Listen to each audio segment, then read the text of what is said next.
Students, आप पढ़ रहे हैं सामाजिक विज्ञान विषय क्लास 9th और आपका जो चैप्टर है नात्सीवाद और हिटलर का जो उदय होता है उसके बारे में हम पढ़ रहे थे और हमने जो है काफ़ी हद तक इसको कंप्लीट कर चुके थे। हिटलर के बारे में हमने पढ़ा और हिटलर की किस प्रकार की कूटनीतियाँ होती हैं वहाँ पर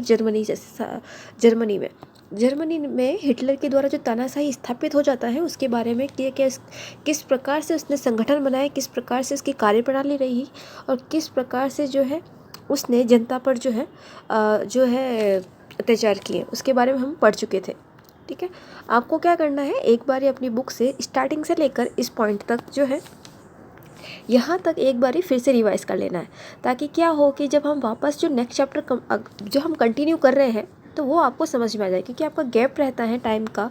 इस टाइम के गैप में आप कुछ थोड़ा आप समझ नहीं पाते हो जो आपको आगे पढ़ाया जा रहा है, इसलिए आपको यहाँ तक जो पढ़ाया गया है उसको एक बारी पढ़ लेना है। आगे देखिए पुनर्निर्माण, इसको देखिए समझते हैं।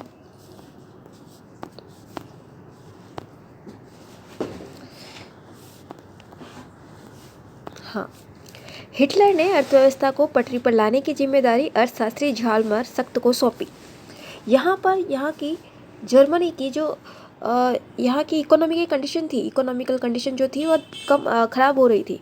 ठीक है, तो ऐसी कंडीशन में एक साख्त नामक एक व्यक्ति था जो क्या था, अर्थशास्त्री का काम यह होता है कि इस प्रकार का जो कंडीशन ख़राब हुई है आर्थिक स्तर की, उस स्थिति को किस प्रकार से सुधारा जाए, तो वो ऐसे कौन से आइडियाज़ लेके आएगा या किस प्रकार से सुधारा जा सकता है। तो व्यक्ति था यहाँ का ह्याल्मार साख्त, जो यह क्या करता है, यह जो है इसको जिम्मेदारी सौंपता है कौन, हिटलर। आगे देखिए, साख्त ने सबसे पहले सरकारी पैसे से चलाए जाने वाले रोजगार संवर्धन कार्यक्रम के जरिए 100% उत्पादन और 100% रोजगार उपलब्ध कराने का लक्ष्य तय किया। सबसे पहले उसने अपना क्या कहा, उसने इस आर्थिक स्थिति को सुधारने के लिए उसने कहा कि हमें एक लक्ष्य तय करना होगा, हमें एक गोल सेट करना होगा। और इस गोल के अंतर्गत क्या किया गया कि हम एक कार्यक्रम चलाएंगे। उस कार्यक्रम का नाम था रोजगार संवर्धन कार्यक्रम। इसके जरिए हम तो 100% उत्पादन करेंगे और 100% ही सबको क्या मिलेगा, रोजगार मिलेगा, काम मिलेगा। ठीक है, तो यह जो है सबसे पहले लक्ष्य तय करने के लिए कहा गया, किसके द्वारा, हाल्मार के द्वारा। आगे देखिए, मशहूर जर्मन सुपर हाईवे और जनता की कार फॉक्सवैगन इस परियोजना की देन थी। विदेश नीति के मोर्चे पर भी हिटलर को फौरन कामयाबी मिली। 1933 में उसने लीग ऑफ नेशंस ने पल्ला झाड़ लिया, अंडरलाइन करेंगे सभी से। 1936 में राइनलैंड, यह यूरोप का ही क्षेत्र है, राइनलैंड यूरोप महाद्वीप में, पर दोबारा कब्जा किया और एक साम्राज्य एक नेता के नारे की आड़ में 1938 में ऑस्ट्रिया को जर्मनी में मिला लिया। यह एक नारा कहता है, एक जन यानी कि सभी लोग एक, हमारा साम्राज्य एक और हमारा नेता भी क्या होगा, एक होगा। यह नारा लगाता है कौन, हिटलर। और इसी नारे को आड़ में वो क्या करता है, इसी नारे को लेकर वो जो वहाँ का यूरोप का एक क्षेत्र है ऑस्ट्रिया, एक तो होता है ऑस्ट्रेलिया जो कि एक महाद्वीप है और यह एक ऑस्ट्रिया है जो देश है। तो ये क्या करते हैं, इसने क्या किया था, हिटलर ने ऑस्ट्रिया को भी जर्मनी में मिला दिया। आगे देखिए, इसके बाद क्या करता है हिटलर, इसके बाद उसने चेकोस्लोवाकिया के कब्जे वाले जर्मन भाषी सुडेटनलैंड प्रांत पर कब्जा किया और फिर पूरे चेकोस्लोवाकिया को हड़प लिया। इस दौरान उसे इंग्लैंड का भी खामोश समर्थन मिल रहा था, क्योंकि इंग्लैंड की नज़र में वर्साई की संधि के नाम पर जर्मनी के साथ बड़ी नाइंसाफ़ी हुई थी। घरेलू और विदेशी मोर्चे पर जल्दी मिली इन कामयाबियों से ऐसा लगा कि देश की नियति अब पलटने वाली है। यहाँ पर आपको ये एक मैप दे रखा है यूरोप का, उस समय की स्थिति को बताते हुए यह एक आपका दे रखा है। इसे क्या करना है, इस मैप को आपको अच्छे से पढ़ना है, कहाँ पर कौन सा क्षेत्र है। ये सारे क्षेत्र जो है, जैसे जैसे हमने ये चैप्टर पढ़ा है वैसे वैसे ये सारे क्षेत्रों के नाम आए हैं, ये आप देखोगे इसमें कि कौन सा क्षेत्र कहाँ पर है। लेकिन हिटलर यही नहीं रुका और साख्त ने हिटलर को सलाह दी थी कि सेना और हथियारों पर ज़्यादा पैसा खर्च ना किया जाए, क्योंकि सरकारी बजट अभी भी घाटे में चल रहा था। यहाँ पर आर्थिक स्थिति खराब चल रही है, इकोनॉमिक कंडीशन जो है लो होती जा रही है, लेकिन हिटलर जो है सब पैसा खर्च कर रहा है, वो भी किस पे खर्च कर रहा है, सेना और हथियार पर। जहाँ पर लोगों के पास में रोजगार नहीं है, लोगों के पास में खाने को भोजन नहीं है, ऐसी स्थिति में हिटलर क्या कर रहा है, सेना और हथियार उस पर अपना पैसा खर्च कर रहा है। तब साक्स जो इकोनॉमिस्ट था, अर्थशास्त्री था, वह ये सलाह देता है कि हमारा बजट क्या चल रहा है, घाटे में चल रहा है। ठीक है, आगे देखिए। लेकिन नाज़ी जर्मन में एहतियात पसंद लोगों के लिए कोई जगह नहीं थी। साख्त को उनके पद से हटा दिया गया। जब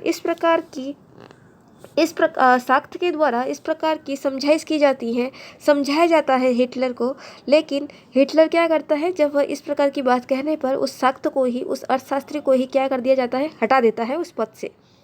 आगे देखिए, हिटलर ने आर्थिक संकट से निकलने के लिए युद्ध का विकल्प चुना। अब आगे जो है, हिटलर नया विकल्प लेके आता है युद्ध का। वह राष्ट्रीय सीमाओं का विस्तार करते हुए ज़्यादा से ज़्यादा संसाधन इकट्ठा करना चाहता था। वो चाहता था कि जो भी अन्य देश है वह क्या आ जाए, जर्मनी के अंदर आ जाए, सब साम्राज्य के, उसके साम्राज्य के अंदर जो है आ जाए। संसाधन इकट्ठा करने से मतलब है जैसे कि ऐसा क्षेत्र जहाँ पर संसाधनों की क्या है, उपलब्धता है, तो वह क्षेत्र अगर उसकी जर्मनी में आ जाएगा तो उसको आर्थिक स्थिति जो है उसकी सुधर सकती है। यह एक आइडिया निकालता है कौन, हिटलर। और वह क्षेत्र उसके अंडर में कब आएगा, जब वह क्या करेगा, युद्ध करके उस क्षेत्र को जीतेगा।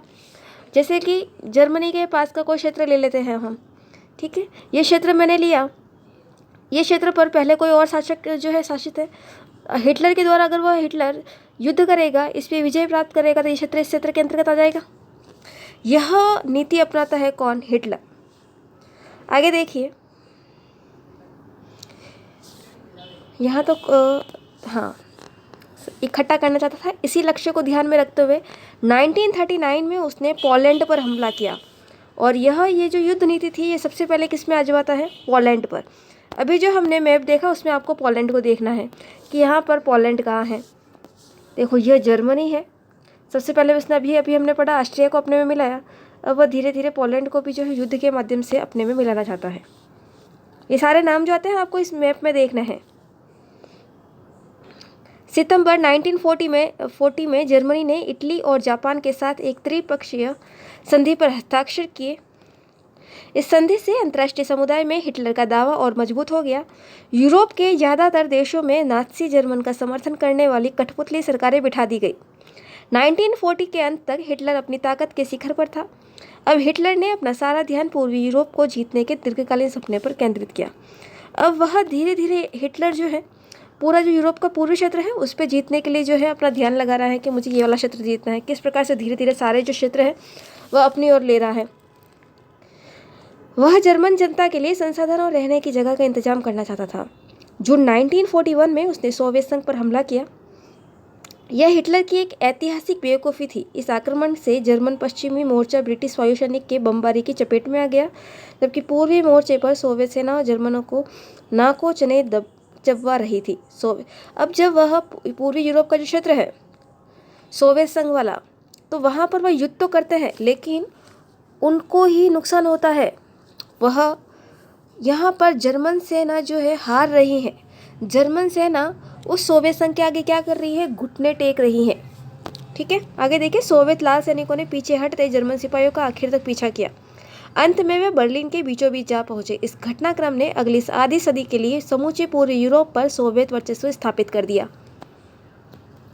अमेरिका इस युद्ध में फंसने से लगातार बचता रहा। अमेरिका पहले विश्व युद्ध की वजह से पैदा हुई आर्थिक समस्याओं को दोबारा नहीं झेलना चाहता था।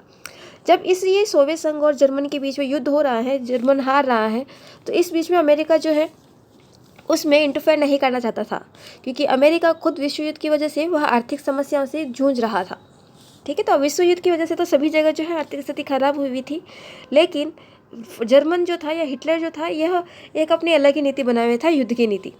आगे देखिए, लेकिन वह लंबे समय तक युद्ध से दूर नहीं रह सकता था। पूर्व में जापान की ताकत फैलती जा रही थी। उसने फ्रेंच इंडो चाइना पर कब्जा कर लिया और प्रशांत महासागर में अमेरिकी नौसैनिक ठिकाने पर हमले की पूरी योजना बना ली थी। यहाँ पर अमेरिका जो है, अमेरिका वैसे युद्ध करना नहीं चाहता है, युद्ध नहीं कर रहा है, युद्ध में भाग नहीं ले रहा है, लेकिन अमेरिका के समक्ष जिस प्रकार से अमेरिका समृद्ध हो रहा था उसी प्रकार से जापान में नौसेना बहुत ही अच्छी थी। जापान बहुत ऊंचाई पर जा रहा था, यानी कि उसका भी विस्तृत जो है विकसित रूप में आ रहा था। उसी समय जापान के बारे में हम बात कर रहे हैं, तो जापान और अमेरिका में एक क्या बोल सकते हैं हम, इन दोनों में एक होड़ लगी हुई थी आगे बढ़ने की, ये हम कह सकते हैं। तो यहाँ पर जो है यहाँ पर जापान पर युद्ध करने की तैयारी कौन कर रहा है? अमेरिका। आगे देखिए,